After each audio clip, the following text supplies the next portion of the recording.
এই ঝড়ো হাওয়ায় আমার অনেকগুলো গাছের ক্ষতি হয়ে গেছে। রান্না করেছি মুরগির মাংসের কালা ভুনা। তারা দুইজন জানালার পাশে বসে থেকে ঝড় দেখছে। মেয়ে অসুস্থ, মেয়ে তো বেরি হতে পারছে না। ছেলে তো আম কুড়ানোর খুব লোভ, আম কুড়াতে যাচ্ছে বারবার বারবার ধরে নিয়ে আসছি। এই তো মেয়ে বসে থেকে দেখছে। মেয়ে এখনো অসুস্থ, মেয়ে এখনো ঠান্ডা কমেনি। ছেলেও ঠান্ডা লেগেছে, তারপরে দেখেন আম কুড়ানোর নেশা। সবাই আসলে আম কুড়াতে গিয়ে ছোটবেলায় আসলে আমরাও আম কুড়াতাম। দেখুন প্রচণ্ড ঝড়, একদম বাতাস হচ্ছে জানালা দিয়ে উপরে, প্রচণ্ড ঝড় হচ্ছে। আসলে গাছ গোছালি সব নষ্ট হয়ে গেছে সবারই। এই ঝড়ো হাওয়ায় আমার অনেকগুলো গাছের ক্ষতি হয়ে গেছে। দেখুন গাছে কত লেবু ধরেছে, সবগুলো লেবু সহ গাছ একদম হেলে নিচ দিকে পড়ে যাওয়ার মতো অবস্থা। এই পাশে একদম আম গাছের উপর পড়ে গেছে, যে সব ভেঙে গেছে। পেঁপে গাছগুলো সব হেলে গেছে, ভেঙে গেছে। এই যে লেবু সব নিচে পড়ে গেছে, আপনাদের দেখাই। এই যে দেখুন লেবু সব জঙ্গলের ভিতরে, পাশে আসলে অনেক জঙ্গল হয়েছে। এই যে লেবুর গাছটা পুরাই একদম হেলে চলে গেছে। অনেক লেবু ধরেছে আসলে, অনেকগুলো লেবু। এই যে পুরা গাছ, এখানে আর একটা পেঁপের গাছ হেলে গেছে। কলার গাছটাও একদম কষ্ট করে কোনো রকম করে খালি রেখেছি। খুব বাতাস হচ্ছে ঝড় বৃষ্টিতে। আসলে পশু পাখিগুলো সবার আসলে কি যে অবস্থা, সবাই কি বলবো। যে কলা গাছটাতে অনেকগুলো খুঁটি দিয়ে রেখেছি কোনো রকম। দেখায় আপনাদেরকে, এই যে কলা ধরেছে, এই যে কলা ধরেছে।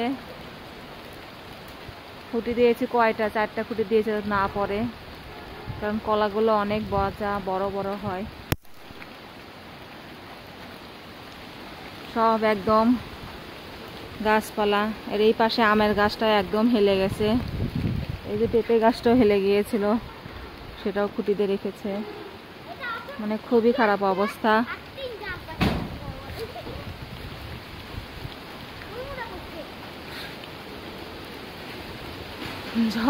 ঝড় বাতাস, এত বাতাস হচ্ছে কি আর বলবো। সবাই আসলে এই বাতাসে খুবই খারাপ অবস্থা সবার।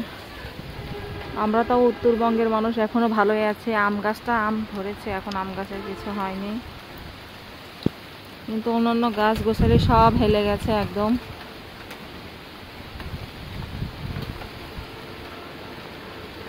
কলা গাছটা নিয়ে একদম ভয়েই ছিলাম, এখনো পড়েনি, কিন্তু কখন যে পড়ে। পেঁপে গাছগুলো সব হেলে গেছে আসলে, এখন পড়ে গেলে আর কিছু করার নেই।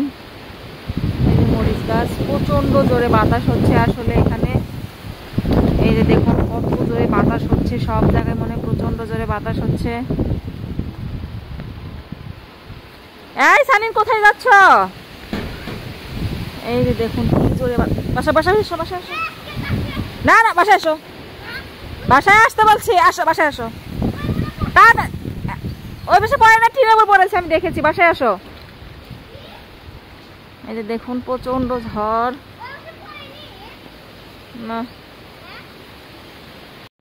আর এই যে রান্না করেছি মুরগির মাংসের কালা ভুনা, কারণ বাচ্চা কাচ্চা সবাই আমারও কালা ভুনা খেতে ইচ্ছে করেছিল।